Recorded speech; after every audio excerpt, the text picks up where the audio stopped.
ഒരു പവൻ സ്വർണം കയ്യിലുണ്ടെങ്കിൽ അവർ ലക്ഷാധിപതി തന്നെ. ഈ വർഷം അവസാനിക്കാൻ ദിവസങ്ങൾ മാത്രം ബാക്കി നിൽക്കെയാണ് 1 ലക്ഷത്തിലേക്ക് എത്തിയത്. സ്വർണത്തിന്റെ ചരിത്രത്തിൽ തന്നെ ഇത്രയും വലിയ മുന്നേറ്റം ഇതിനു മുൻപുണ്ടായിട്ടില്ല. 2005-ൽ പവൻ വില 5000 രൂപയായിരുന്നു. 20 വർഷം കൊണ്ടാണ് ഇത്രയും അധികം വർദ്ധിച്ചത്. പണിക്കൂലിയും GSTയും ഹോൾമാർക്ക് ഫീസും കൂടി ചേരുമ്പോൾ സ്വർണം വാങ്ങൽ ചെലവ് പ്രതീക്ഷിക്കുന്നതിലും അപ്പുറമാകും. 2025 തുടക്കത്തിൽ 1 പവൻ സ്വർണത്തിന്റെ വില 57,160 രൂപയായിരുന്നു.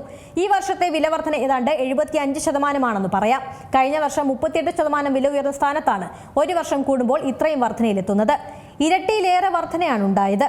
2020-ൽ പവന് നൽകിയത് 32,000 രൂപയാണെങ്കിൽ 2 വർഷം പിന്നിട്ടപ്പോൾ അത് 38,120 രൂപയിലെത്തിയിരുന്നു. 2023-ൽ 44,000 രൂപയായിരുന്നു. 2024 മാർച്ച് 29-നാണ് സ്വർണ്ണവില 50,000 ആദ്യമായി കടന്നത്. അന്ന് പവന് 50,400 രൂപയായിരുന്നു. ഈ വർഷം മാർച്ച് എത്തിയപ്പോൾ 67,400 രൂപയായിരുന്നു പവന്. 9 മാസം പിന്നിട്ട് ഡിസംബർ 23-ന് എത്തി നിൽക്കുമ്പോൾ 1 ലക്ഷവും കടന്നു കുതിക്കുകയാണ് സ്വർണ്ണവില. ഒക്ടോബറിലാണ് സ്വർണ്ണവില ആദ്യമായി 90,000 കടന്നത്. 2025-ൽ ഇതുവരെ 44,400 രൂപയാണ് കൂടിയത്.